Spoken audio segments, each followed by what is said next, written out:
Some education in tonight. I'm not going to all speak at once. Don't get too excited. So tonight we're gonna start talking about pathophysiology. Tonight, the chapter of pathophysiology is very much a quick overview of how the different systems work. It's not gonna we're gonna get into a little bit more in depth of the pathophys when we start talking about the different systems in depth in the emergencies. So like when we cover cardiac emergencies, we'll dive a little deeper into pathophysiology. Same with like digestive issues. So when tonight's just going to be kind of an overview on it. As I promised Garrett last week, he gets to cover cardiac and airway pathophys this week because he was going to cry if not. So tonight we're going to start with the intro, and then we're going to jump ahead to the other system section. So tonight we're going to talk about the nervous system, the digestive system, the immune system, and fluid balance. So we'll touch on the renal system a little bit too. Joe, before you get too far, your camera's not on top of the TV. I know the camera's not on top of the TV. We're also using the mic for my computer. Derek had to take the camera for a meeting the other day and forgot to bring it back. And so Derek won't be here tonight. Derek is sick. He's been sick all weekend. He actually called out of his shift tomorrow. So he's feeling pretty crappy right now, so he won't be in tonight. Garrett, if they ever stop running calls, will probably pop his head in here at some point. So, pathophysiology. And also, one last announcement. I have been spending all day editing videos. I got 3 videos uploaded today. I've got 2 more to do. I got tonight's and last Thursday's. So hopefully tomorrow while I'm here, I'll be able to get those last 2 uploaded. So you guys will have those up for review. Oh, you can turn that on.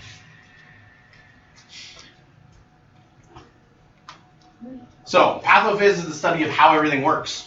How does a disease process affect our body? Obviously, it creates signs and symptoms. This is how we as providers are able to tell the difference between this disease versus this disorder, or that disorder versus this disorder. And sometimes in the field, we can't tell the difference. Sometimes, especially with like digestive, and we'll talk about that more, with digestive problems, a lot of the signs and symptoms are the same across the board for all the different types of diseases and disorders that can happen. So how do we tell the difference? Well, sometimes it's a little hard to. Sometimes you can go off history. They might have a history of said diseases, so you're going to go off the history instead of along with the signs and symptoms. And other times you just might not know. A lot of times for abdominal issues, they need scans, so they need CT scans, they need ultrasounds to actually identify the specific problems. So,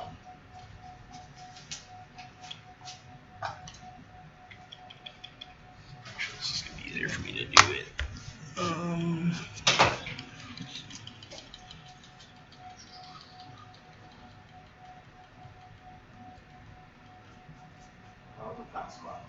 Huh? So that was a fast That was a super fast class, right? No, you're going to get all that stuff Thursday night. I did go through and review review the PowerPoint, reviewed the chapter, and made sure that nothing we're going to cover tonight is going to be dependent on what is before this. So everything here on for tonight, I should be able to explain to you guys without having the basis of the other parts. And we're going to start with fluid balance. So our body is 60% water. So of that 60%, 70% of that is found in intracellular, which is inside the cells. Intravascular is 5%, so that's inside the blood vessels. And then our interstitial, which is 25%, our interstitial, a lot of times you'll see it as interstitial space. That is all the area that is between our cells and vessels. So the no man's land, I guess, would be a good way to describe it.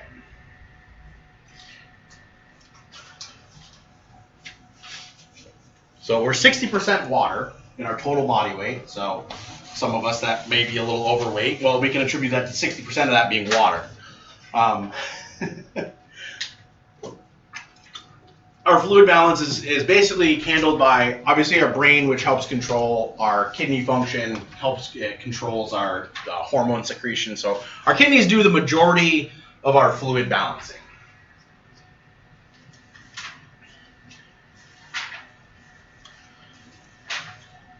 And we do this by our regulation with the kidneys.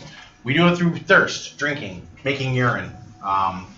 If you're thirsty, if you're dehydrated, if your body's running low, we tend to become thirsty. If we become too hydrated, we start peeing more. Kidneys do this with the way they balance it with osmotic pressure. Other disease processes will pull fluid from pull it from the vessels, pull it from the cells, like diabetic ketoacidosis will pull fluid from the vessels and from the cells, dehydrating. So you end up having a dehydrated state with that. So in these cases, these patients that are like that have extreme thirst. They want a lot. They want to drink. They want to drink, and for a good reason. They're very dehydrated. Those patients typically require 3, 4, 5 liters of fluid before they're hydrated again. It's a lot.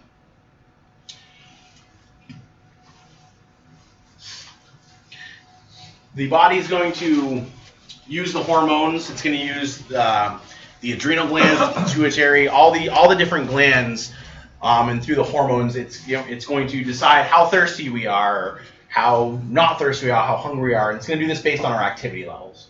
How active are you being? Are you working out in the sun where it's 105 degrees all day? You're probably going to be pretty thirsty by the end of the day, especially if you don't drink anything. Versus if you're working in a cool environment in an air-conditioned office, you might not be as thirsty throughout the day. You're not going to be draining through your body's water.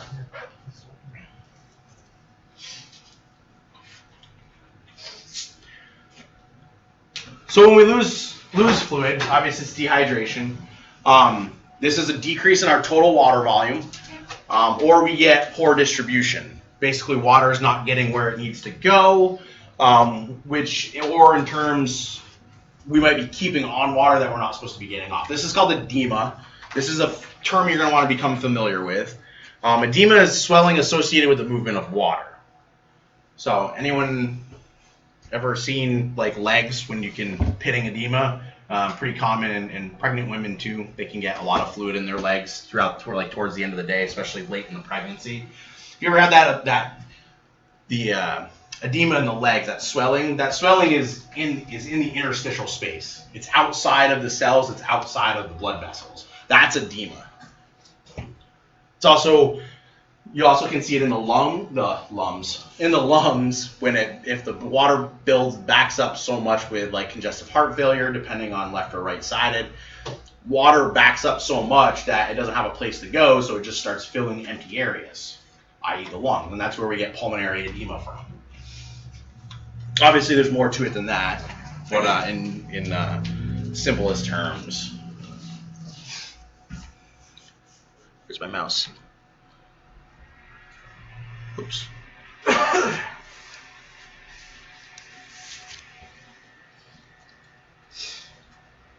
So we do this.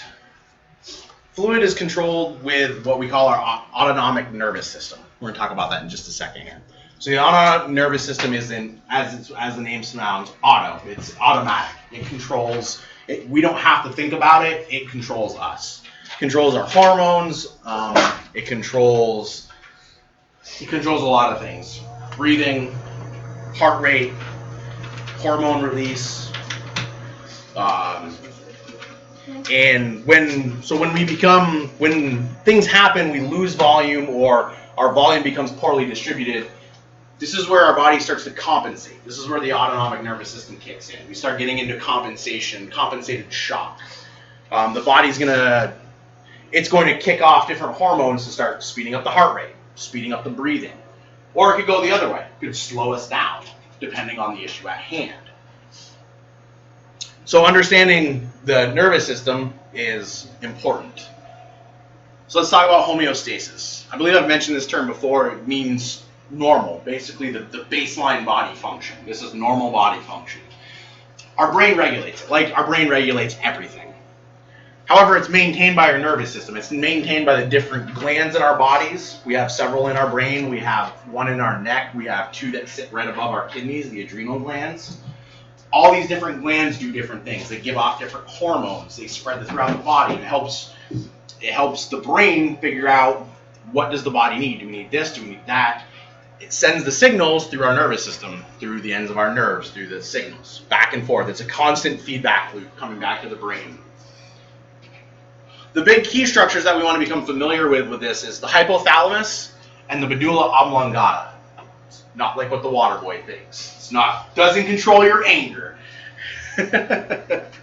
But these are the two familiar glands you want to, with homeostasis, that we want to be. So our hypothalamus is located in our forebrain, which is like right down in the base of our brain.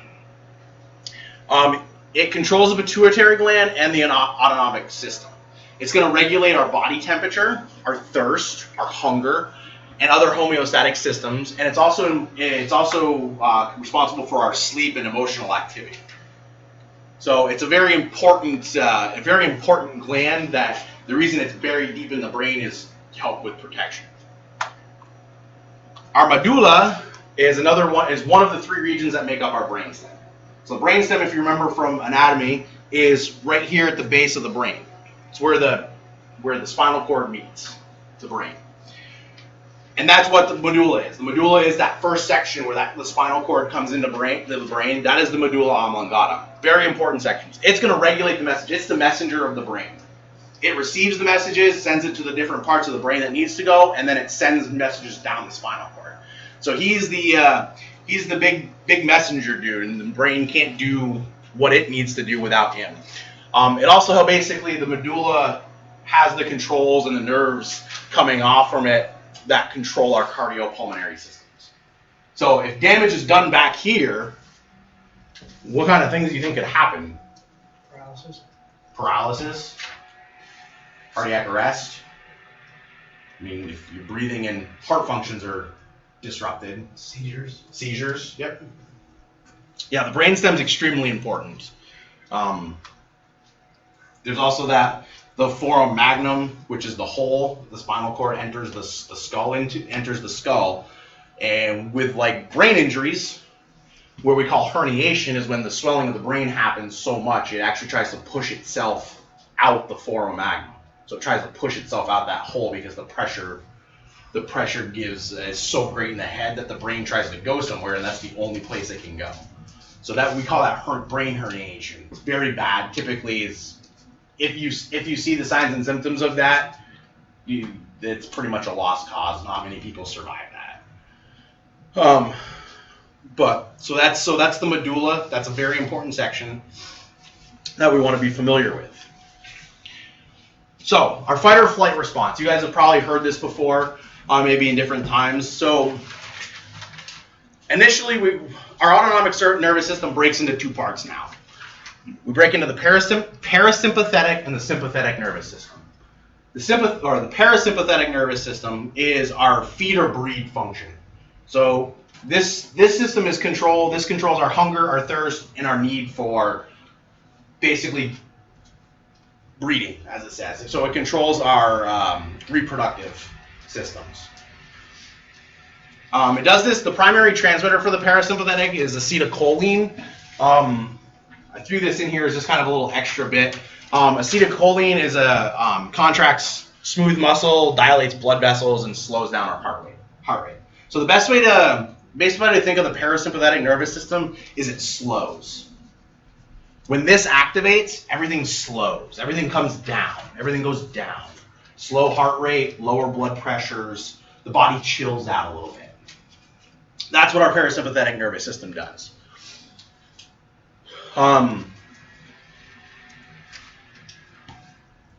With a very common thing that you'll go to with the elderly population, typically elderly populations, they can get constipated. So when you sit on the toilet for too long and you can't force something out and you push so hard, they faint. So it happens. It's actually a very common thing. Can actually happen to anybody, really. Anyone that gets constipated, or you bear down hard, bear down to the point of making yourself pass out. We call that a vasovagal response. And what happens is you trigger your vagus nerve. The vagus nerve is basically the main nerve that kind of controls this system. So when that triggers, we get a massive acetylcholine dump in our body, causes us to faint, our blood pressure drops, our pulse rate drops, so we pass out. As soon as the system's done, like as soon as you go flat, it realizes, oh crap, that was a mistake, and you come back. Very rarely do people stay unconscious for very long. Maybe I've seen it happen. What you were trying to do, you were trying to crap in the first place, right? Right. Now whether the crap comes or not is dependent. But what the body does is the body's like, oh no, that was a mistake. It holds the acetylcholine dump, stops it, and you recover pretty quickly. I've never seen people, usually by the time we're able to respond to somebody's house, they're awake again and with it. They might be feeling a little, kind of looking a little pale, they might be looking a little sweaty, might not be feeling a little lightheaded, but other than that, they're going to be fine after everything just re-regulates itself back to normal.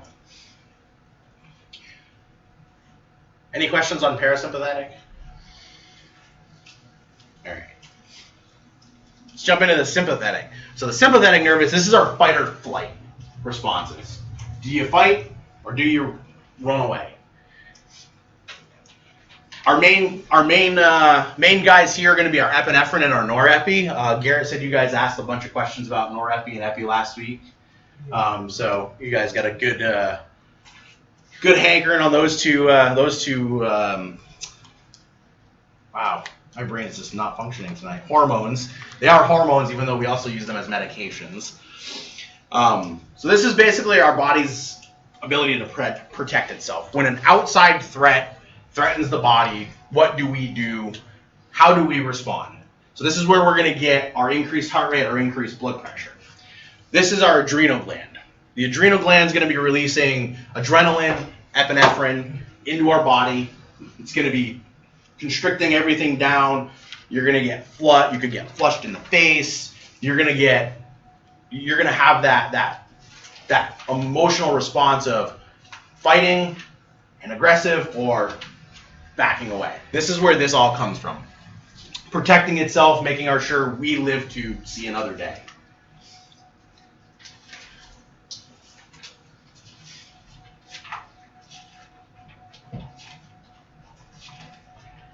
All right.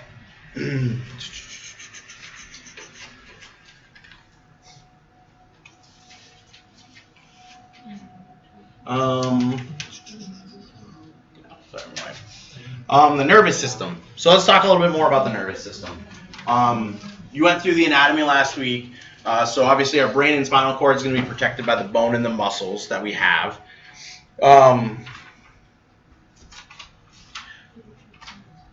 We have several protective layers, our meninges and our cerebral spinal fluid. So cerebral spinal fluid is pretty important. Without it, our brain has no cushion, our spinal cord has no cushion. No, there's nothing to help cushion it against the shock. You would just have our brain hitting the hard wall of the skull. So it's very important. Then we have what we have for cerebral spinal fluid, our body doesn't produce a ton of it. Like it's not able to reproduce it on a massive scale. It takes a while if we lose it, it takes a while for the body to rebuild the supply. Everything's still subject to trauma and disease. How do you think a spinal cord injury affects our airway and breathing? Like what would you, if someone took a baseball bat to the back of the neck, what kind of physiological signs do you think you would see? Not pain, I'm not talking pain in the neck, but what kind of heart rate, what kind of pulses do you think? Heart rates, blood pressures, breathing, what do you think you might see? If it's in the wrong area of the C spine, let's say it's like right here. 1, 2, or 3, you could lose function to your diaphragm. You could stop breathing. Yep. You could lose sensations, thought, altered mental status. Yep. There's all. So if we go a little lower, kind of right here at the base, so probably C5 to C7. What do you think? Be more of sensations and feeling and yep. loss of movement. Part of it, yep, absolutely. There's also some other signs you might see. One thing you might see will be neurogenic shock, which is a very interesting type of shock where on the outside they look fine, but in reality they've got lower blood pressure. Vasodilated? They vasodilate. Yeah. However, it's not a vasodilation because of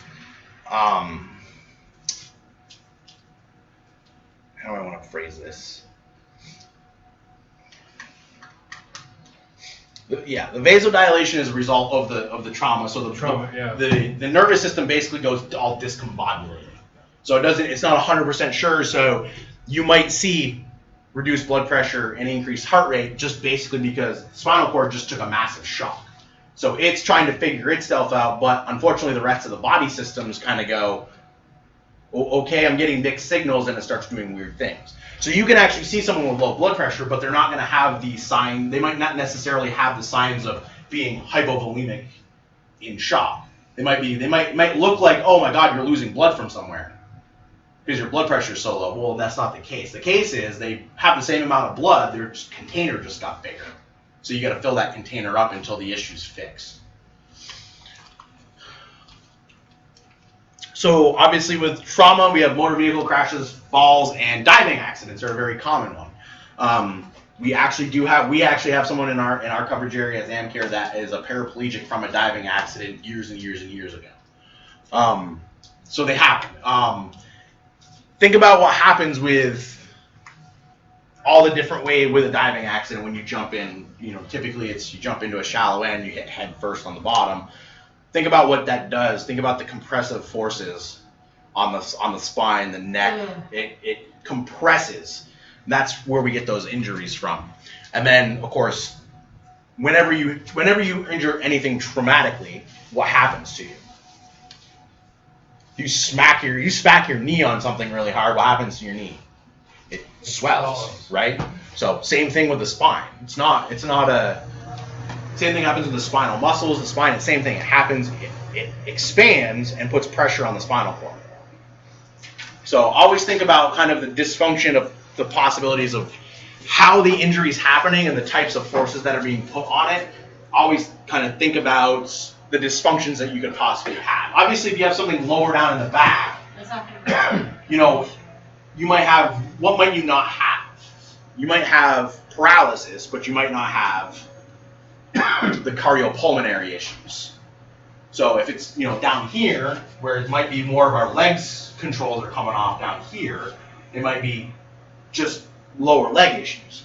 We might not see the neurogenic shock with those types of injuries. Not saying it's not possible, I'm just saying it's one of those things that might happen. Altered mental status, Unlikely. Usually that stuff's going to be higher up with our cervical spine because that's where the majority of our bigger nerves are going to be coming off that control those systems.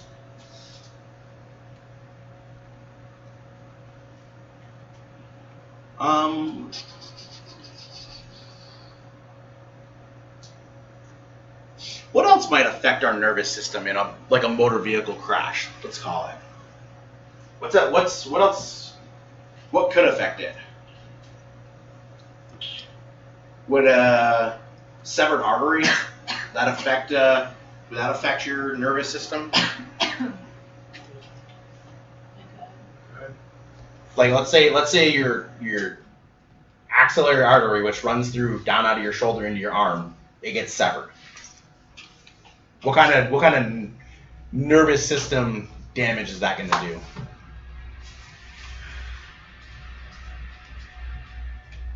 Could tear out all of those nerves that are associated with the use of that arm, and then there goes your signals back to the brain. So right. Why are you losing feeling in your arm? Why are you going to lose those signals? Because you just severed those nerves. No, I'm not talking the nerves. The vein. If you severed your artery. So you're losing blood supply and the nerves die. Yeah, exactly. You lose the blood supply, and the nerves are the same thing as any other cell. They require oxygen and nutrients to work.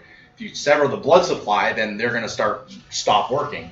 Brain's not going to get it, so when you touch somebody's hand, they're not going to feel you. Or it's going to feel numb and tingly to start with. So it's not just the nervous, you got to think about the other systems that could affect the nervous system also. We have medical dysfunction to it. So our strokes are a huge one.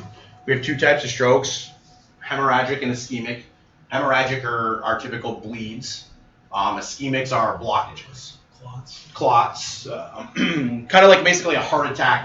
Think of an ischemic stroke as like a heart attack of the brain. something blocking a vein that just needs to be removed or blown up with fibrolytics.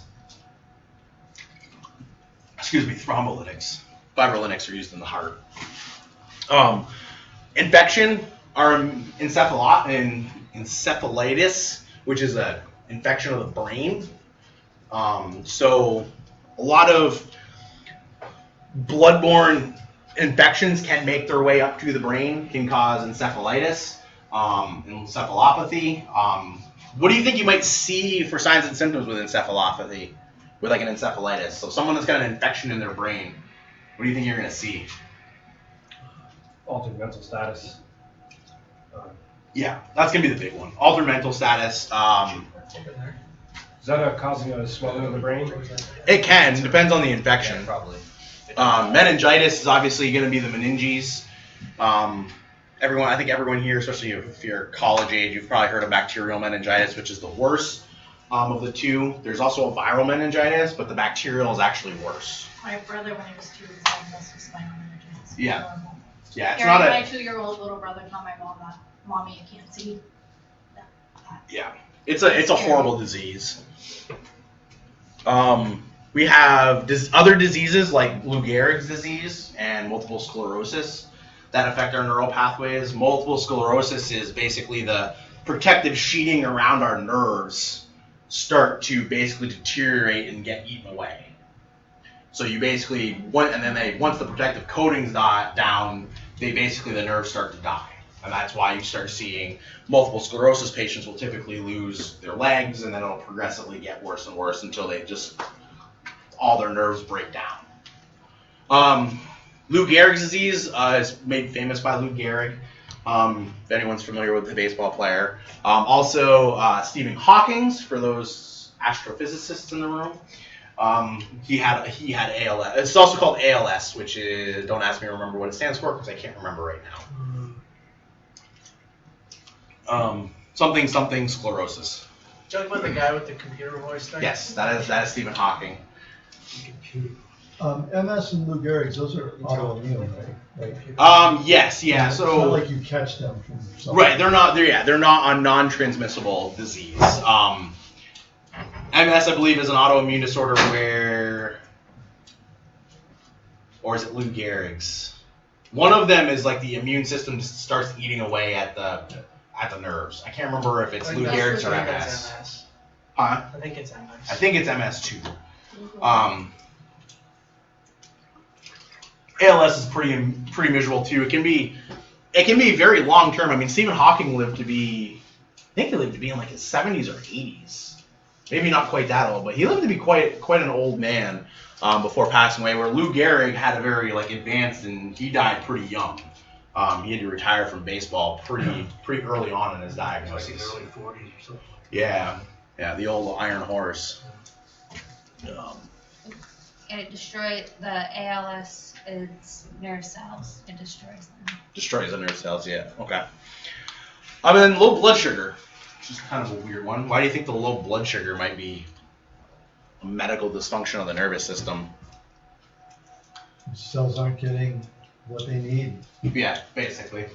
Yeah, your brain needs a lot of sugar to continue its operation. So without the sugar, you get altered mental status. You get you can see a little tachycardia to start with as it starts to drop, but will start slowing down. You'll see pale, cool, clammy skin. So you're going to see all these signs of parasympathetic response. The liver's not going to be releasing sugar the way it should be, so you start the brain's losing control over the function of the body. All right. Speaking of endocrine system, so we'll talk a little bit about this. So our body's made up of a lot of different glands. You can found this little picture here. Our hypothalamus is the tiny little dot in the bottom of the head there, underneath the thalamus. So it's a tiny little pea-shaped thing up there. We have our adrenal glands, which are these two triangular shaped ones here. They sit right on top of the kidneys. We have our pancreas that comes across that center, kind of just above your belly button, comes across the center of the body. And then we have the, for the females, we have the ovaries, and for the males, we have the penile glands, or the testes. So our hormones are responsible, they're the messengers of the body. They're the ones responsible for carrying messages to certain parts of the body to enact a certain response, whether it's to constrict blood vessels, to dilate blood vessels, to constrict smooth muscle. Our hormones do it. They are the messengers of the body. Neurotransmitters is another name for them. Our major organs are going to be our brains, our kidneys, our pancreas, pituitary, thyroid, and adrenal glands. I also added in. Which one did I add in here? Maybe I didn't add in one. I thought I did.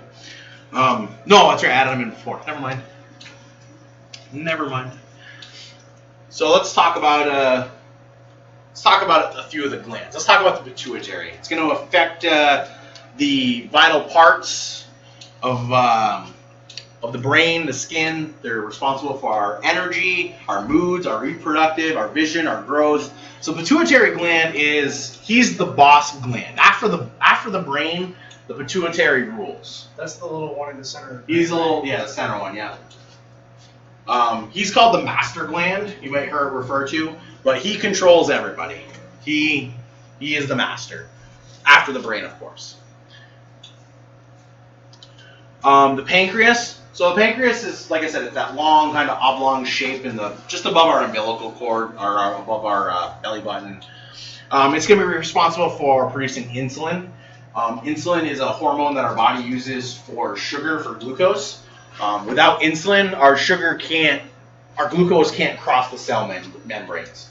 So believe it or not, as much as our body and our cells rely on sugar to operate, right? We need oxygen and we need glucose to make cells function properly. Glucose actually can't cross the cell membrane by itself. It actually needs a buddy. It needs somebody that can cross it. Well, that somebody is insulin. Insulin joins with potassium and the glucose to be able to cross that cell membrane to get that glucose in. That's what Garrett was saying. It's like a key, Mm-hmm. doorway type thing. Yeah, insulin's the key to the doorway of the cells. It's a good way to put it, and a good way to remember it. So diabetics. So it depends on what type of diabetic you are. So we have two types of diabetes out there. We have type 1, type 2. Type 1 are patients that are dependent on insulin. They have to provide themselves some sort of been a long day, sorry. They have to inject themselves with insulin. They have to take a outside form of insulin to produce it. Their pancreas doesn't work. It doesn't produce insulin. Type 2 diabetics, which are often referred to as diet-controlled diabetics, their pancreas is working to an extent. It's producing some insulin, but it needs a little bit of help. So that's where we look at the diet, eating proper foods, proper diet, less high sugar foods, maintaining that lower. So if you maintain that lower sugar level of bringing in, the smaller amounts of insulin will do well for the body. The body won't need as much insulin. So it's just kind of playing to it. And then there's also other medications that will help the pancreas produce more insulin. Like metformin's a pretty common one. It almost sounds easier to be type 1. Yeah, but you run into a lot of other issues with type 1. Insulin can be a real bitch to control because it's all based on what you eat, how many carbs you eat, how much sugar you eat. Is dependent on how much insulin you take. So if you're someone that doesn't have a good diet, your insulin intake can be all over the place, and your blood sugars can be all over the place. So the thing about type 2 is if you manage to change your lifestyle and start your diet and get a good balanced diet in of low sugar, bringing in good carbs, good vitamins, good minerals, you actually can come off medications. You can be a type 2 diabetic that takes 0 medications and completely controlled.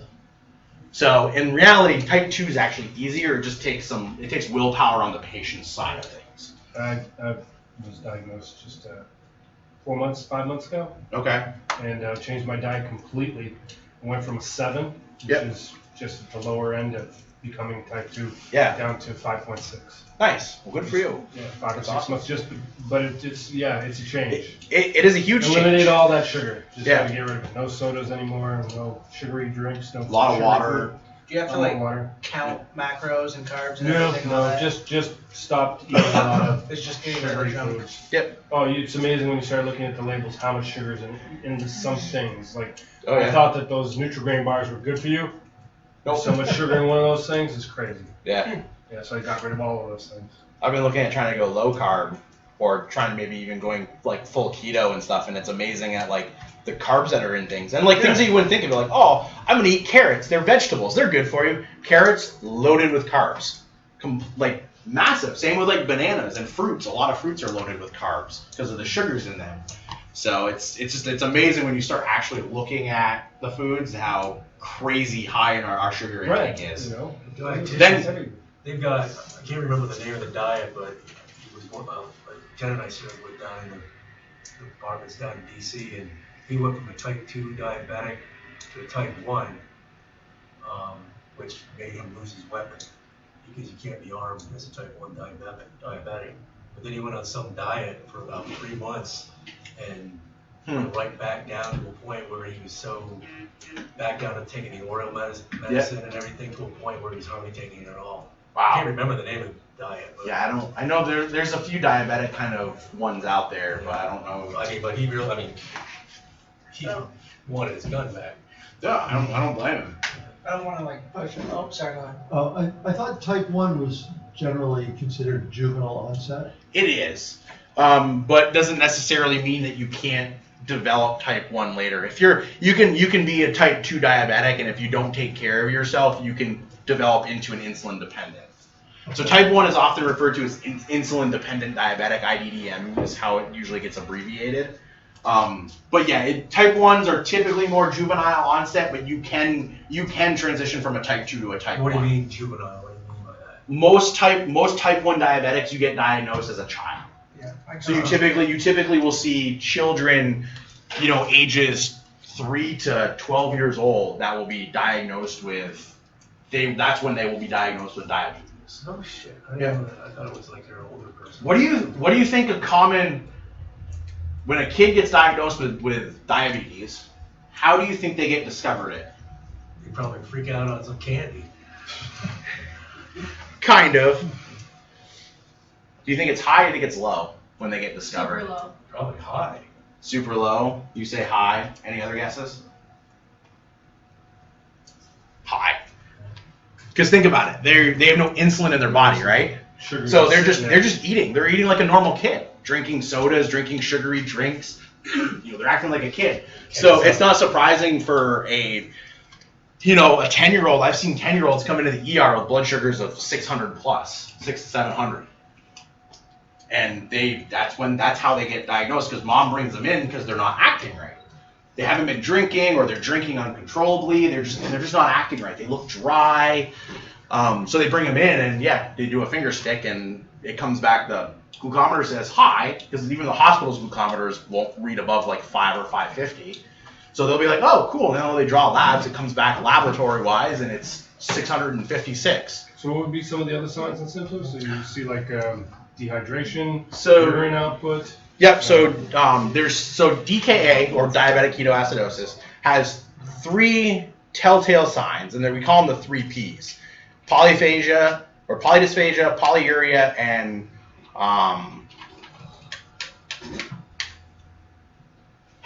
Probably something else. poly something else. It's the 3 bases. So it's increased thirst, or excessive thirst, excessive urination, and excessive hunger. So those three signs and symptoms in a child should point you towards nuance, especially if they don't have a history of diabetes. That should point you towards diabetic, and that goes for anybody. Even adults will have those symptoms that have high blood sugar. Polymunchies. Yeah. I feel bad not remembering it, so I'm gonna look it up right now, because that's bad instructor on my Well, part. while you're doing that, why can't you be armed as a type 1? There's weapons retention. You pass out, somebody can grab your weapon. Oh, yeah, that's true. That makes sense. I was wondering what the reason was.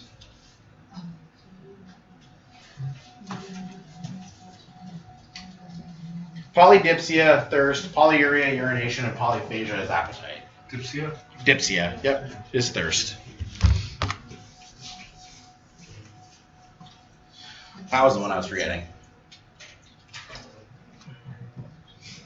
And we'll talk when we get into like endocrine emergencies. We'll be talking in depth about diabetes because it's probably one of the more common. It's probably one of the most common endocrine issues. Actually, it is the most common endocrine issue we go to. Any more questions on pancreas or? All right.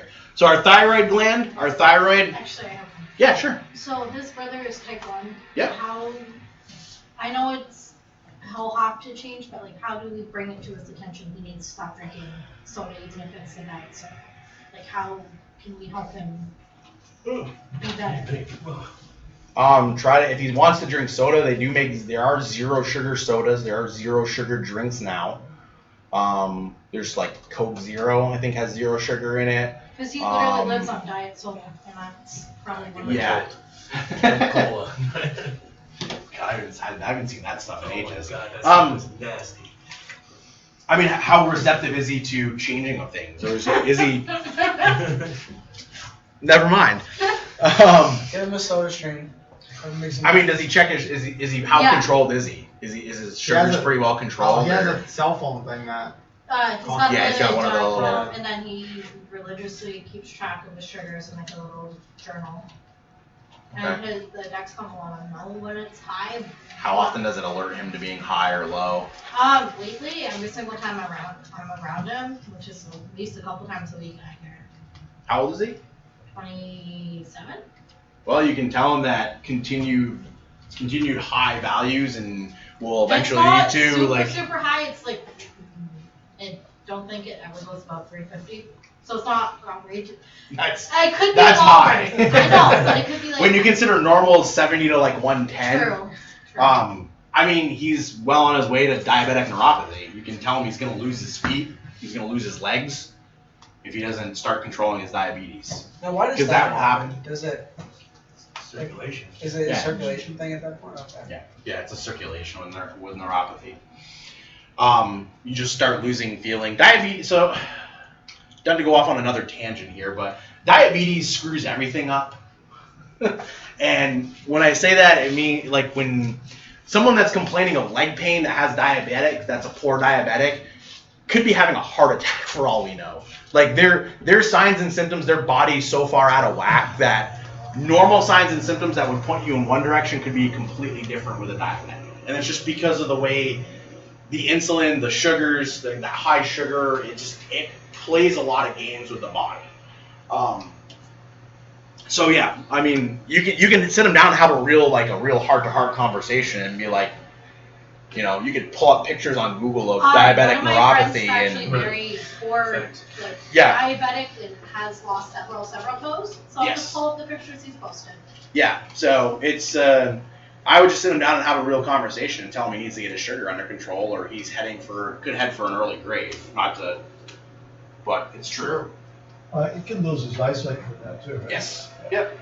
Yeah. When you get into poor control, then later in life, it really destroys the nerves, the nerve endings in your body, whether it's legs, eyesight.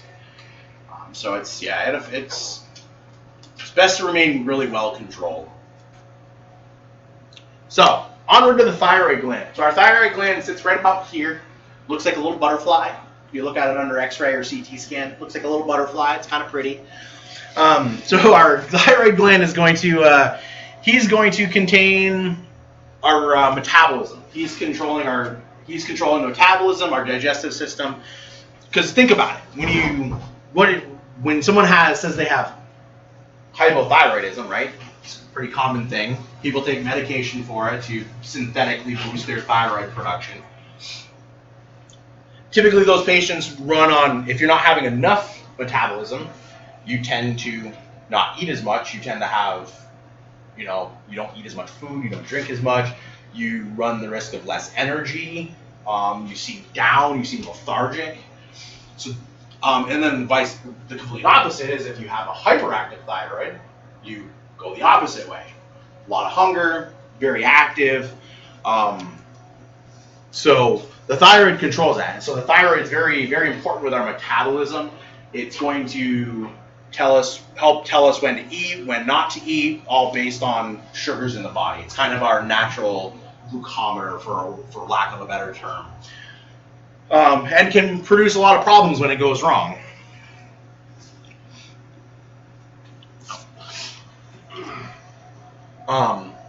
There'll be, again, we'll talk about it more when we get to endocrine emergencies, but we'll talk a little bit about thyroid storm, which is a hyperactive thyroid. We'll talk about the signs and symptoms. It can be a pretty dangerous thing that happens to people. So, but we'll talk about that later on with those emergencies. Adrenal gland. Our adrenal gland, as I said, sits on top of our kidneys. It's a little triangle shaped. It produces our hormones that help regulate our metabolism, our immune system, our blood pressure. Basically helps control everything. It's kind of an assistant. This is where our fight or flight response comes from. So our adrenal glands, this is what's kicking out the cortisol. It's kicking out to push out that, get our heart rates pumping, get us ready to do what needs to be done, fight an infection. So this is our adrenal gland, very important. People are born with diseases that are insufficient adrenal glands, so they don't produce right amounts of. They won't produce the right amount, so they end up with Addison's disease. Just want to make sure I didn't say Graves' disease, because Is cystic fibrosis in the same category? cystic fibrosis. Because it does kill the immune system, doesn't it? Yes, but I don't remember if the adrenal gland. I'm not 100% familiar with cystic fibrosis, so I can't answer that specifically. So dysfunction, so organ and gland problems. Obviously, there's a lot of them. You can have thyroid issues. You can have things like. Sorry about that. It's okay. I had it turned off. Some dysfunctions can be present at birth. Some come on as a result of an illness. So too many hormones, you'll typically see hyper in front of the hyperthyroidism. So you'll have that thyroidism. You'll have the hyper or hypo behind it. Graves' disease, which is what can cause a thyroid storm. Again, we'll talk about that later. That's too much of the thyroid hormone. You have too much of it. That's called Graves' disease. You're going to start having a lot of problems with your heart rate. You're also going to have problems with temperature regulation with those patients. They might not be able to control it. You might find that they look feverish. They might have a fever. They also might be cold, depending on the environment that they're in. And then we have other things that are like not enough hormones. So that's like our type 1 diabetics. They're not producing insulin. They're not producing the hormone to control the sugars.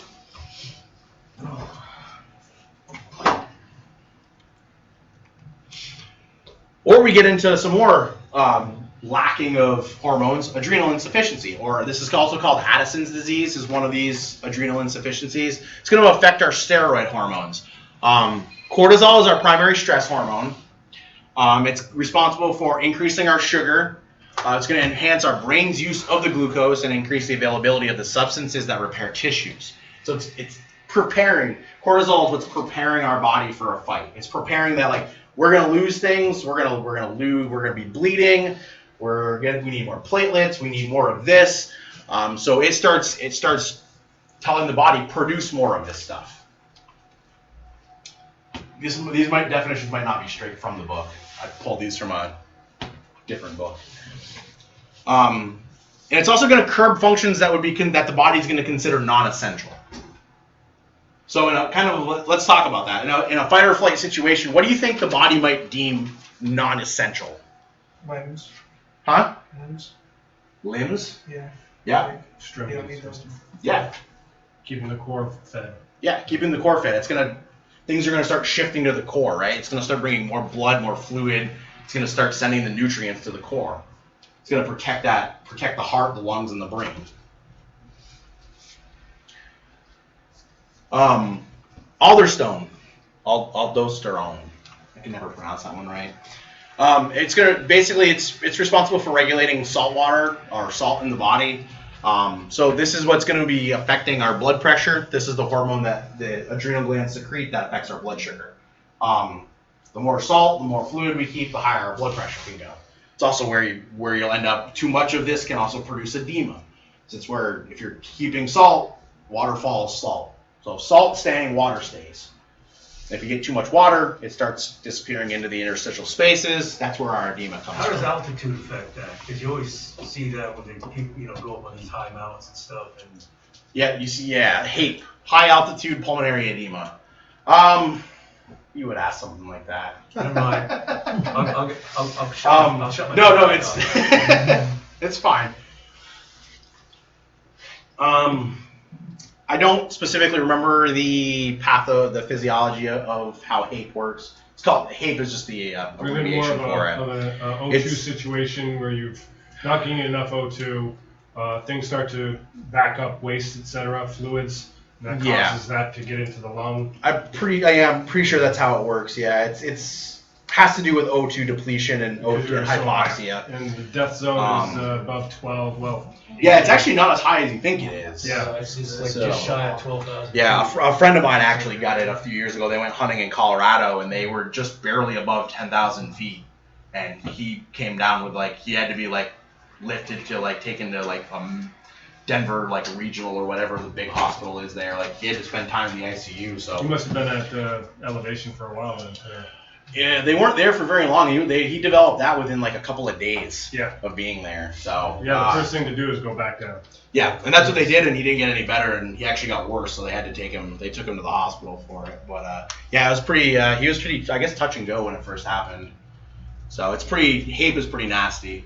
Could you get that just on a flight? It has to be a long flight, right? But No, because It's plane cabins are pressurized, pressure.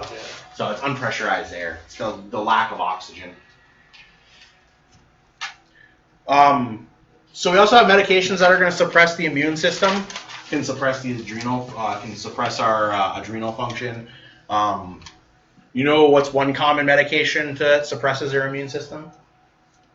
I bet a few people have been on it in here.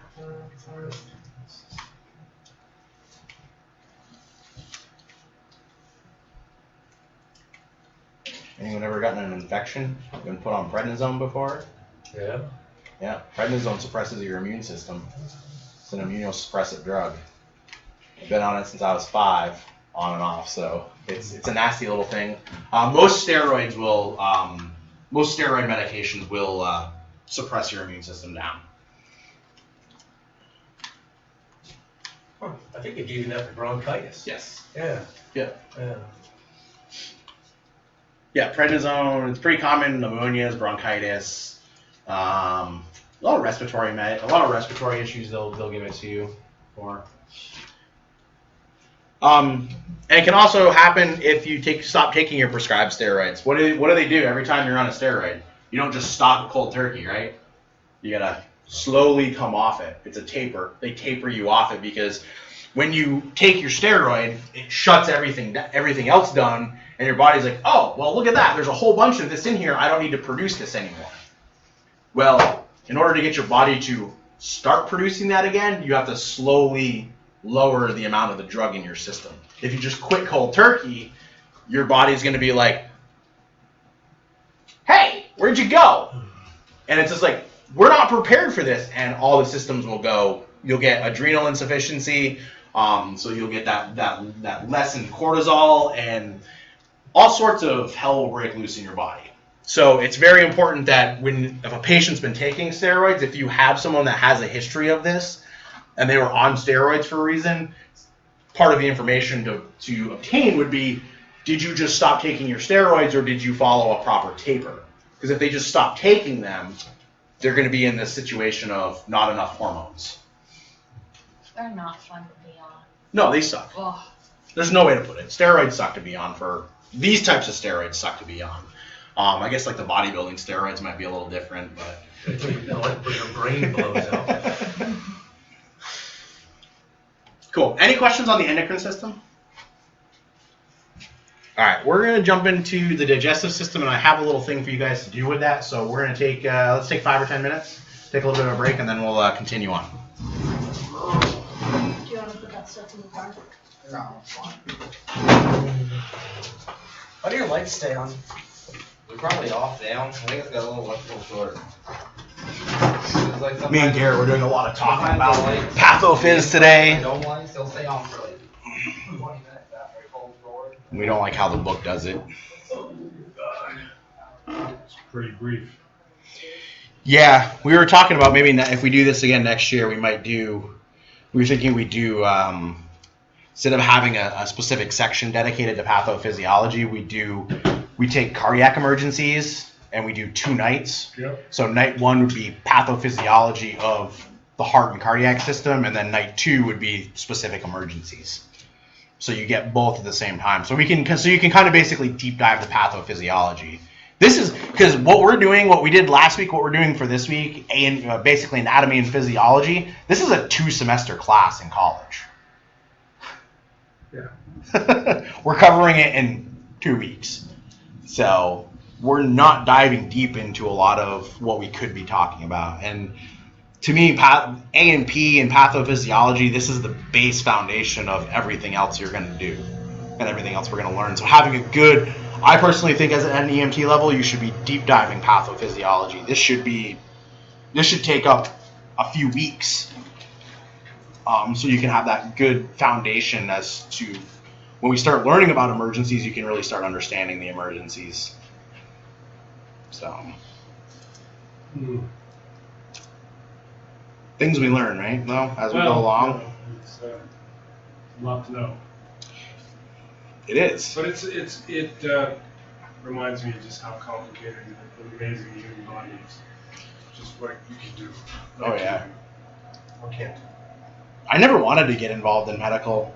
The only reason I ever got my EMT license was because I thought it would make it easier to get a firefighter's job somewhere. It's the only reason I took it in college. And then when I actually started doing the job full time, I really kind of started like, oh wow, this is really cool. Like I really enjoy this job, and I went on for further education for it, and now I couldn't imagine not doing it. So you had a class in college that basically got you to EMT certification? We had an EMT class. Our college, actually, I was in the first EMT class at the college. It was a new thing that they had started that year. So yeah, it was great. It was 8 credits. I think that's a great idea. I haven't heard of any schools doing it. Yeah. Well, my college had a fire science degree. So there was a lot of, fire science was like one of the largest like programs on the college campus. It was a small college, but so we asked for an EMT class because it's really part of our job. Once most career fire departments also run EMS. So yeah, they organized it and found some instructors and teachers for it, and yeah, it was great because it was a 8 credit course. So it was my senior year too. So my first semester of my senior year, I had 3 classes a week.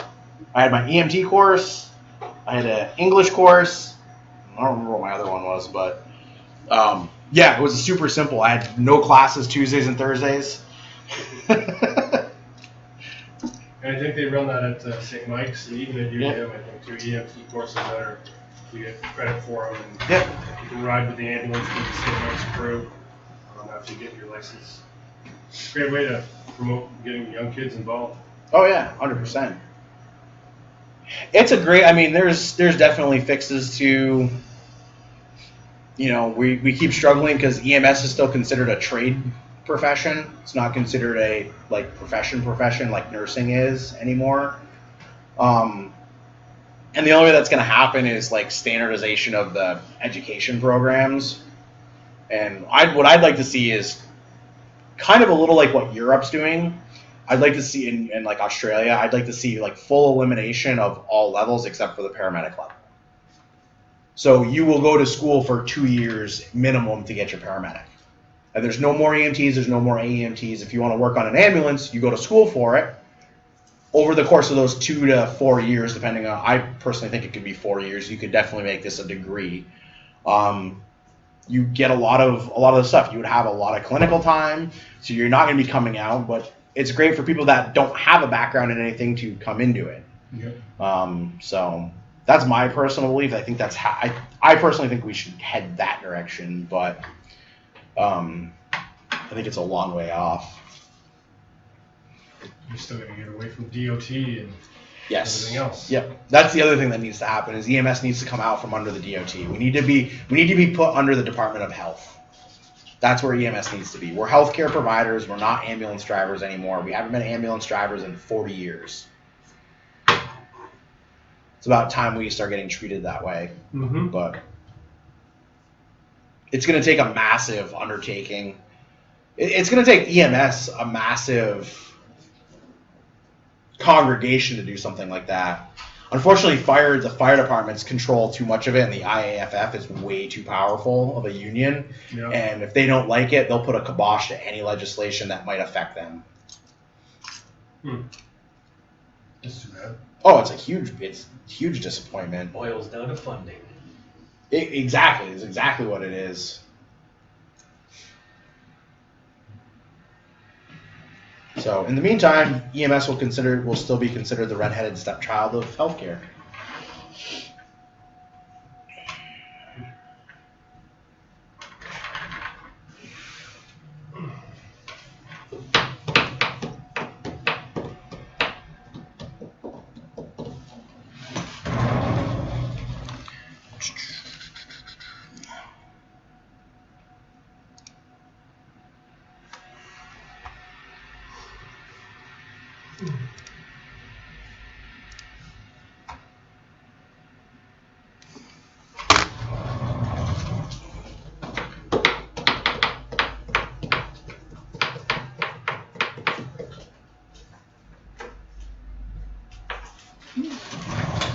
Or look at your phone, you just look at a number and it's a name and you have no idea who it is.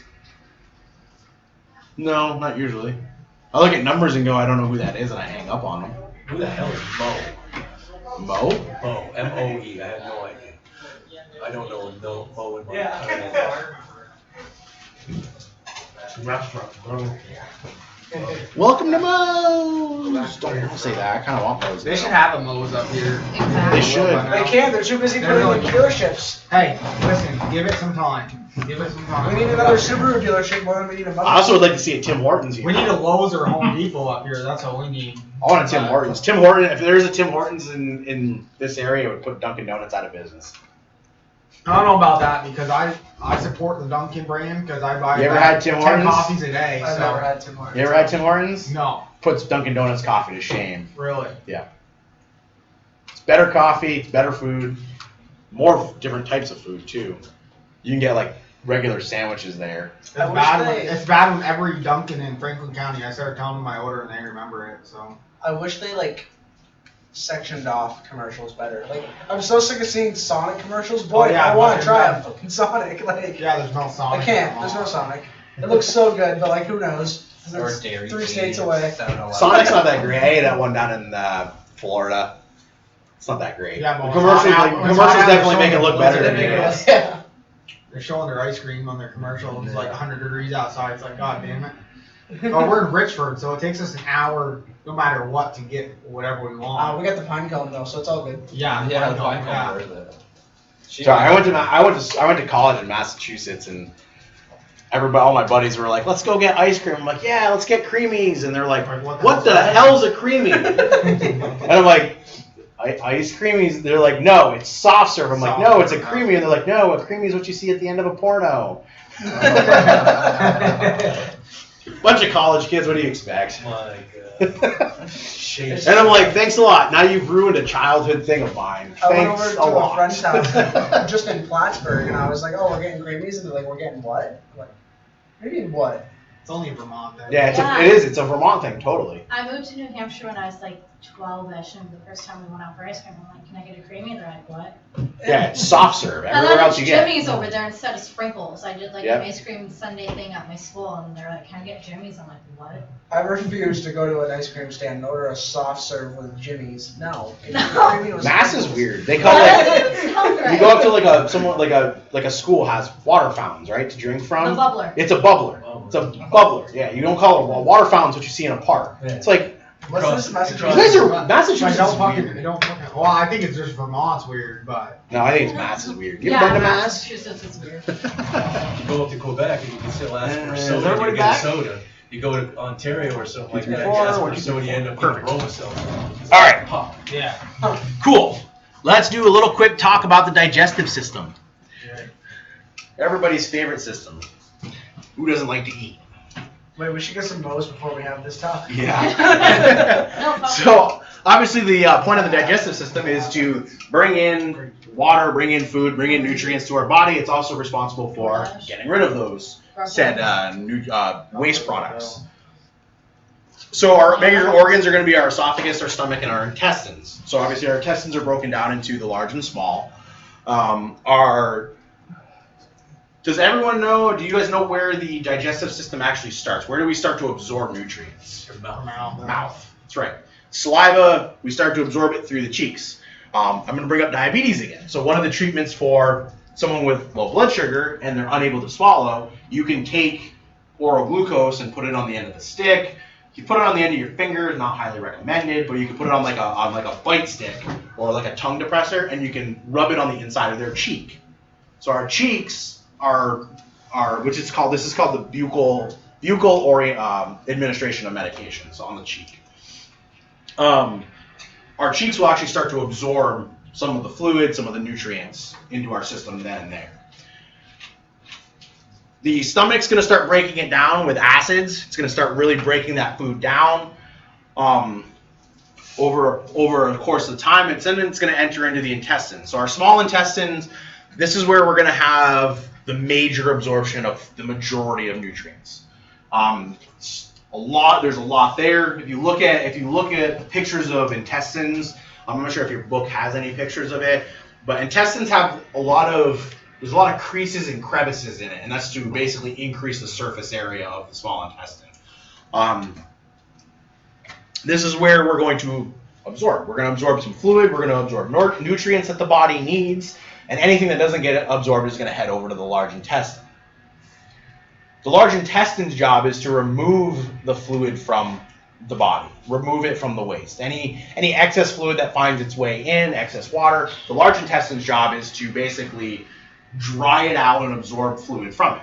Because after the large intestine, we enter the colon, right? So when we poop, it shouldn't be liquidy. It should be firm, soft. It shouldn't be extra hard. It shouldn't be super soft. It should be kind of this firmish looking log.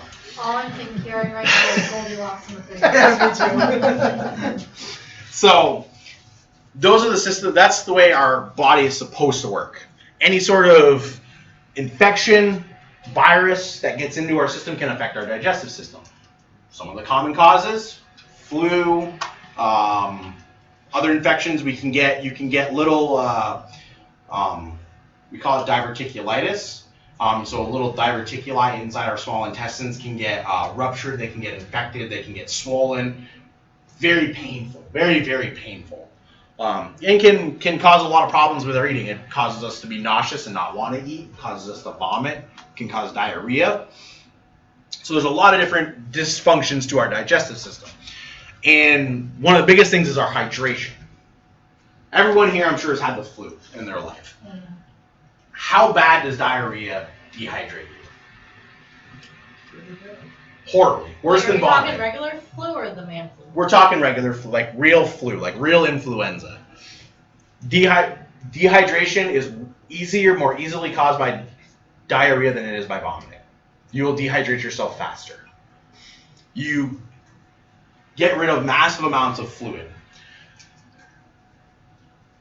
Other ways, we can have gastrointestinal bleeding, so we can have upper and lower GI bleeds depending on where that bleed is. If it's in the stomach and esophagus, you're looking at more of an upper GI bleed. If it's in that lower intestine area, you're talking more of a lower GI bleed.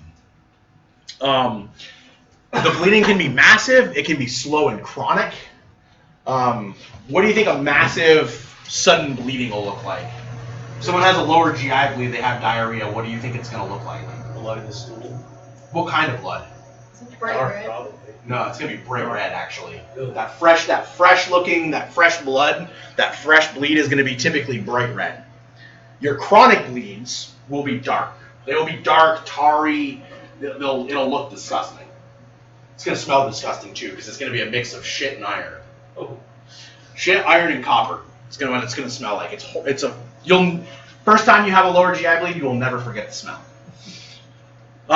It's a horrible one. But on the reverse side of things, so upper GI bleeds, so somebody that vomits bright red blood could be an esophageal varices, which is like where we get like these lesions inside of our esophagus. We start causing us to vomit. Blood is actually very, the stomach is very temperamental with blood. When you swallow blood, the stomach typically doesn't like it, and it can actually cause you to vomit. It's best to spit blood out if you cough some up. But so you can get that bright red blood with varices. Esophageal varices are also caused by chronic alcoholism. Alcohol will wear down the protective sheath of your esophagus over time. So will chronic vomiting. Someone that has like a chronic vomiting issue, the acids from your stomach will wear down the lining of your esophagus. Chronic bleed, like a chronic slow bleed of like a ulcer in your stomach, you're looking at dark, coffee ground looking vomit. Kind of nasty looking. Literally looks like coffee grounds. It'd be black and nasty. Like you just made a pot of coffee and then you lifted it up and looked at the coffee grounds. That's what the vomit's gonna look like. It is. So, I'm kind of sick of talking. I'm sure you guys are sick of listening to us. So here's what we're gonna do. We're gonna do a little activity tonight, and you guys are gonna do a little teaching. So we've got what? 8 of us? Oh, we had 9 of us tonight. 8. Oh. Okay. So what we're gonna do, we'll break you guys down into 2 groups of 4. Okay. I want you guys to take 15 minutes or so, and our guys are going to research the pathophysiology of a certain disease process. I have 4 listed here. I'll read them off in a second. You guys can pick. So we'll just divide the room up. So we'll have you 4 and you 4. Each of you don't have to do your own topic. This is kind of a little group session, and only one person has to talk if you want to. So I want you guys to research, kind of look it up, use your phones, use your books, whatever you want to use. Come up with how the current disease process, how it functions, and how it disrupts the normal function of the body. Kind of understand? Okay, so the 4 one that I picked out, actually we're gonna break it down to 3 because we just kind of talked about GI bleed. Diverticulitis, gastric reflux disease, gastric esophageal reflux disease, or GERD, and Crohn's disease. Who wants what? Flip a coin. What do you guys? Which side? What do you guys want? Whatever, fine. Doesn't matter. Okay, Crohn's disease, I knew it. diverticulitis. Sound good? So work together, talk about it, come up with a thing, and then in about 15 minutes, we'll have you guys kind of present what you find.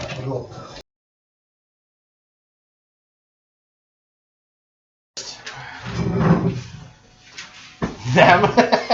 We will. I just don't know who's. Am I going up there? You don't have to go up. You can do it from there. It's fine. Okay, perfect. So, we did Crohn's disease, and basically it's a chronic inflammatory bowel disease that affects the lining of the digestive tract. Some symptoms of it are like abdominal pain, diarrhea / constipation, weight loss, anemia, rectal bleed.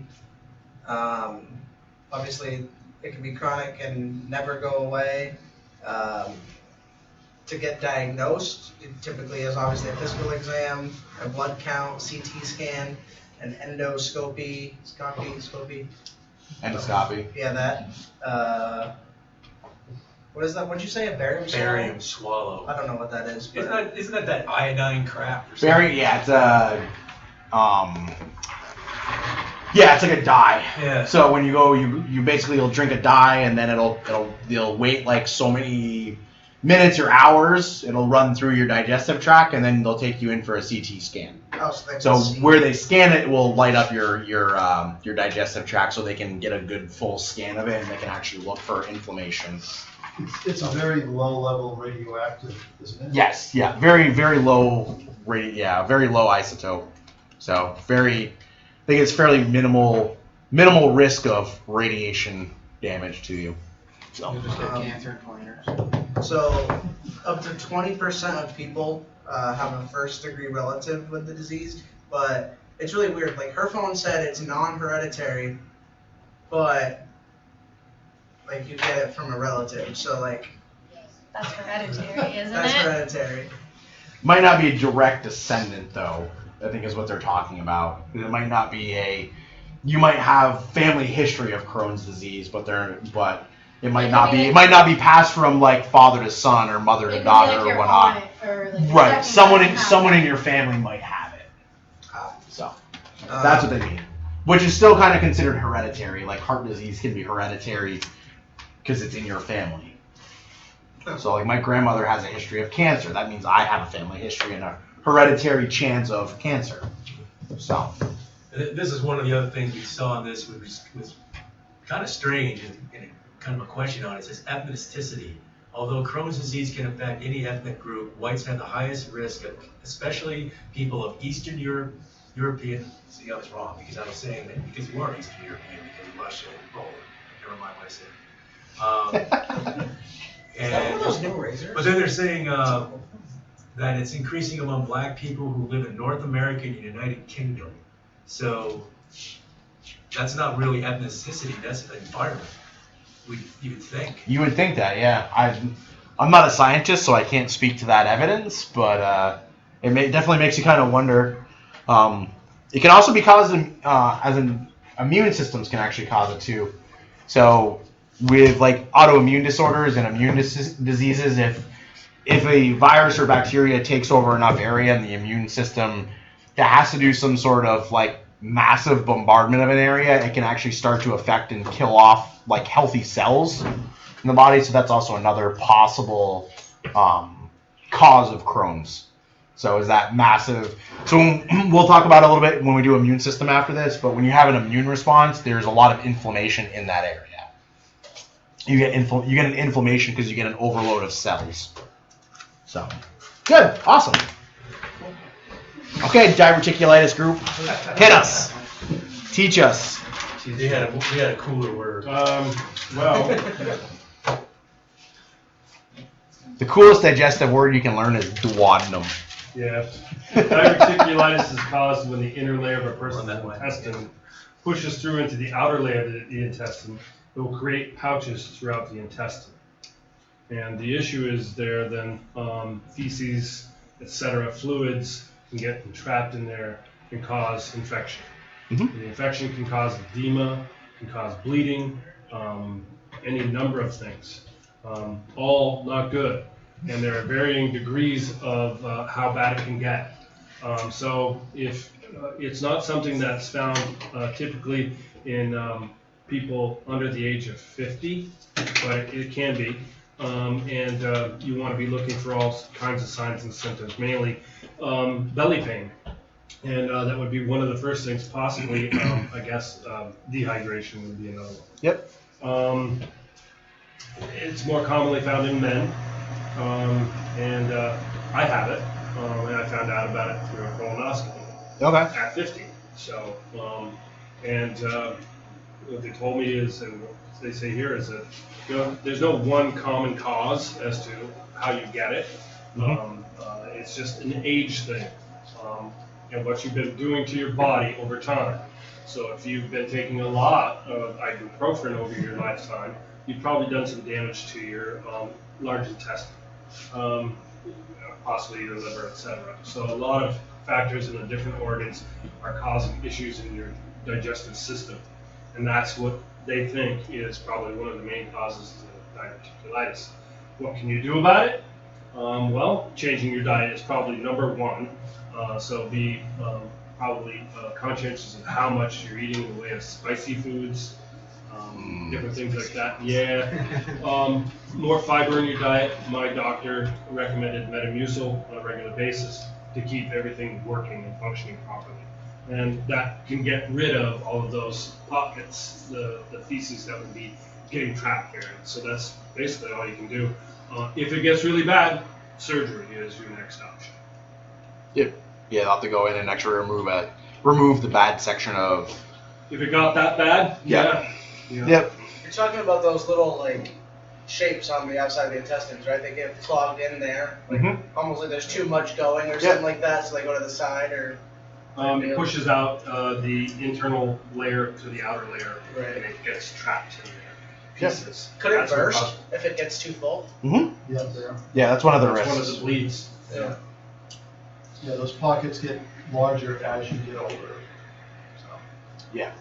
Can be pretty nasty. It's actually I feel like we see it fairly common. So, question for you guys, with everything you guys all read out signs and symptoms defined. So if you were to go to somebody, let's say they're age 55, and they have those types of complaints, how are you going to be able to tell the difference between the two?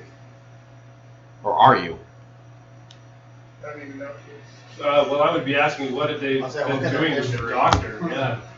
Yep. What kind Ask of if they medicines? have a family history of either. Okay, yep. Those are good questions. Or if they've been checked for either. Yep. Have you had a colonoscopy to rule out anything? Yep. Have you had these symptoms before? Yeah, How absolutely. long has this been going on? Yep. Is there anything that makes it feel better? Makes it feel worse?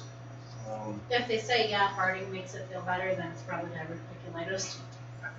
Because I read that. Passing of the gas.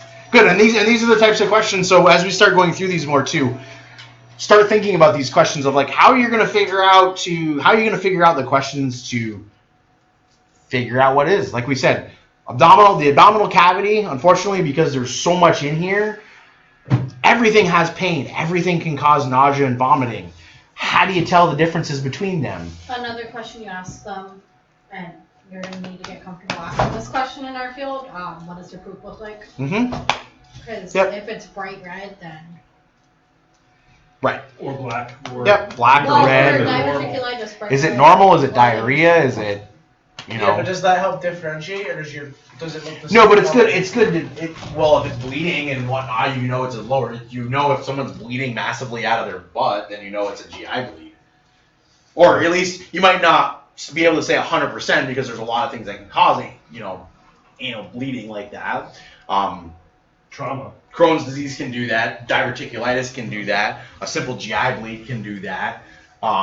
So there's a lot of different things, but a GI bleed's a GI bleed regardless of the cause. If diverticulitis is the cause, it's still a GI bleed. Yeah. So if you look in the toilet and say, oh, I didn't flush yet, and you look in and it's like, wow, that's bright red blood, and that's a lot of it. We need to get you to the hospital. You got a GI bleed. It doesn't matter at that point really if they have diverticulitis or Crohn's disease or if they blew a hemorrhoid. Sometimes you blow a hemorrhoid, you can bleed quite badly out of those, and sometimes they have to go in and surgically cauterize those. So. Well, so that brings up the question. So you've figured out, let's say you've figured out which one it is. How would that make any difference in terms of what you're going to do on an ambulance? Not really.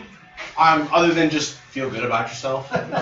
Noting it and Noting it, putting it in, relaying the information on. If you're able to say if you're able to narrow it down and say, hey doc, I think it's diverticulitis or I think it's just the patient's hemorrhoids. If you can be like, it's one of these two things, doc, they're still going to do their full physical exam, but it helps them at least start somewhere. Okay. So it kind of helps them narrow some things down. But in terms of what you can treat, pre-hospital, it doesn't seem like there's much you can do. No, at the EMT level, there's not going to be much that's going to change regardless of one way or another. Okay. Other than really identifying is how bad the bleeding is. Is the bleeding to the point? Is it causing shock? Do they have a low blood pressure? Do they look pale? So it'll help you. It might help you and go, okay, this is a little beyond me. We're going to need a little bit of advanced help. So this is where you might bring in an advanced EMT or bring in a paramedic to assist you in caring for this patient. So recognizing these signs and symptoms are important too. necessarily figuring out and narrowing it down to one diagnosis isn't as, but it's something we want to practice, something you want to get good at. So, but even at the medic level, most abdominal problems, I can't really can't go, it's this. Unless there's a history. If someone says, my belly really hurts, and I'm like, oh, I was just diagnosed 2 weeks ago with diverticulitis, then I can probably go, I'm pretty 95% sure that it's probably this. But, right, you really need a CT scan, ultrasound, blood tests to really prove Some of those things. stools too, the colors and whatnot, you can kind of maybe trace it back to one of the organs that might be failing. If you're getting like black, is that an indication of one of the organ failures? No, not really. Okay. So, brown urine's really the indication of multi-organ, like kidney shut down. In a nutshell, your poop's a funny color and your stomach hurts. Get in the ambulance, and we're going. That's Pretty basically. much. Okay. That's a good way to put it. All right. Very simplified terms, but yeah. And for those of you that want to know, the duodenum, which is the coolest digestive word, is the small section of the small intestine that's, as you exit the stomach, that small section of the small intestine, that is the duodenum. How do you spell that? I actually would have to look that one up. I would probably butcher it. I think it's like Duodenum, I think.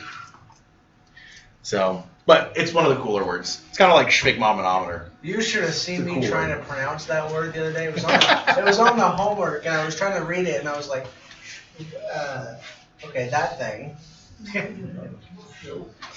So, vomiting and diarrhea. We've talked about it it's pretty much a standard of a sign and a symptom of every abdominal complaint out there. And the most common disorders have it. There's a variety of causes to it. And the problem with vomiting and diarrhea is it can result in malnutrition and dehydration. Why malnutrition? Because you're not getting the nutrients you get. Right, you're not eating because It's all coming it's just back coming up. right back up. So you're not absorbing Or anything. breakdown. But how long do you think it takes to get malnourished, though? Not very long. It depends on Yeah. if you have diarrhea or not. Yeah, it doesn't take too long to get malnourished. If you went without food with a few days, your body would enter like a malnutritious Starts state. feeding on itself. Starts feeding on itself. And I believe, so yeah, our cells turn from aerobic to anaerobic metabolism. Garrett is going to cover all of that on Thursday night. But it's basically our cells go from producing a lot of energy to very little energy. And he'll take it from there. So when we go into like a malnutrition, dehydrated state, our body doesn't produce the energy. That's why we get the lethargy, the malaise, you just don't want to do anything. You don't have the energy to do it, literally because your body's not producing the energy. That's why you also get that kind of foggy sensation in your head. Because the brain's not necessarily getting all the energy it needs. It kind of sounds like when your body goes into ketosis. It's similar to that. It is very similar to that, but worse. It's actually, you can't sustain life in anaerobic metabolism, whereas ketosis you can, because it's just eating your fat instead of the sugars and carbs in your body. So, but yeah, when the body switches to ketosis, yeah, you go into that kind of foggy, non-energized state for a short while, for a few days. All right, so let's talk about the immune system. So our immune system, I think everybody in here knows, fights off infection. Its job is to identify threats, produce the antibodies, and attack that threat and destroy that threat. Whether it's bacteria, fungus, viruses, its job is to mark them, identify them, get rid of them. It's our armor. It's our army. So it does that with 5 different cells. So we have white cells. We have 5 different types of white cells. We have monocytes, which have the longer lifespan than many of the other cells. They're going to help break down bacteria. Their job is to go after the bacteria, break it down. This is not in your book. I pulled this from a thing, but I wanted to talk about it to give you guys an understanding of how complicated the immune system can be. Lymphocytes are the ones that create the antibodies to fight back against bacteria and viruses. So they're the ones that are going to be like, identify that. This is what we're going to use to fight it. And once it does, it's always going to remember. That's why once you have a disease and you produce antibodies to it, your body's able to fight it faster the next time it may come down with that virus, because it remembers. hey, last time this worked, use this against it. And they'll try it and they'll destroy it a lot faster, so you won't necessarily get as sick. Neutrophils are the ones that kill and digest the bacteria and fungus. They're the most numerous of the cells, and they're the first line of defense. So when you first get an infection, it's the neutrophils that are gonna, they're the Marines. They go in first. There's a plus. So our basophils, these are small cells. They sound the alarm when the infection agents invade your blood. So they're the rattle cans around the base. So when something comes in and rattles those cans, they sound the alarm. So they're going to secrete the chemicals known as histamine. Histamine, you guys may have heard of it. Everyone know, Benadryl is an antihistamine. So you can probably guess where we're going to go with this after. So they're going to be a marker for an allergic disease. They help control the body's immune response. And then the eosinophils, I probably said that wrong. They attack and kill parasites and cancer cells, and they're also going to help with allergic responses. So let's talk about allergic reactions. What happens with an allergic reaction? You could die. Yes, you can, in anaphylaxis particularly. So what happens when we have an allergic reaction? Obviously, we can have them to food, drugs, other substances. Some people just get random allergic reactions to anything. There's actually diseases out there that they call it mast cell activation syndrome. And literally, you're not allergic to any one thing, but you can be allergic to anything at any one time in your life. Oh, that's wonderful. Yeah, it's actually, we have someone that we've taken care of multiple times that has it in this area. It can be pretty bad. It's a straight up allergic reaction. You can look it up, and I would highly recommend looking it up. It's called mast cell activation syndrome. You can find information right on the. If you type that into a Google search, one of the first things that comes up will be the journal for allergists and rheumatoid people, the doctors that write the articles on stuff. It will come right up, and you can read about it. It's actually kind of interesting. So an allergic reaction is basically an exaggerated immune response. So something enters our body, and the body goes, I don't like you. I don't know about you. I'm going to keep an eye on you. So this is the first time it enters your body. So we'll take bee stings for an example. Something people are very commonly allergic to, right? Bee stings. So first time someone gets stung with a bee, you might see a little swelling, a little redness. That's just the body going, I don't like you. I'm going to keep an eye on you, and I'm going to keep an eye out for you. But in the meantime, we're all going to sit here in a wall. We're going to flood this area and make sure nothing happens. That's why we get that swelling, that redness. We get a big blood flow to that area. It's the second time you get stung by a bee. The immune system goes, oh, I don't like him. I remember him.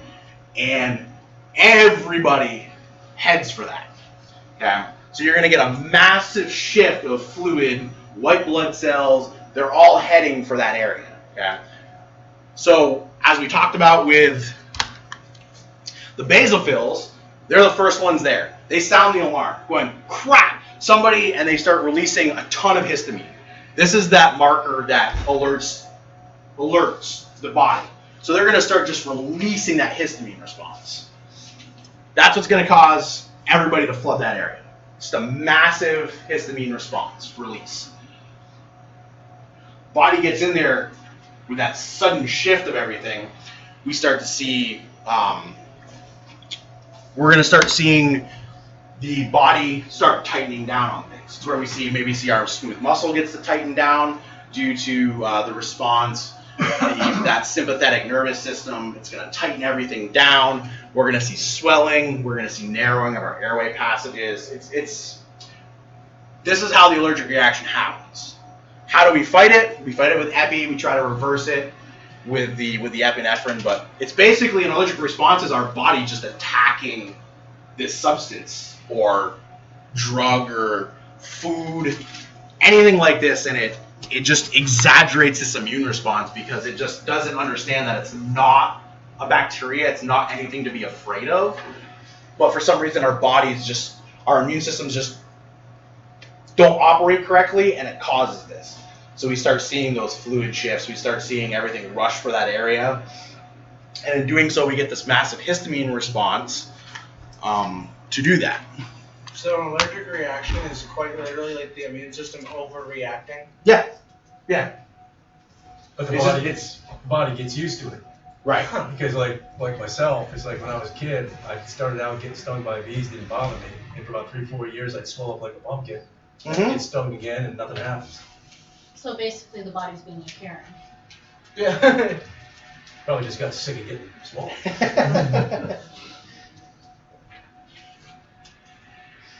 Or stop stepping on ground hornet nests.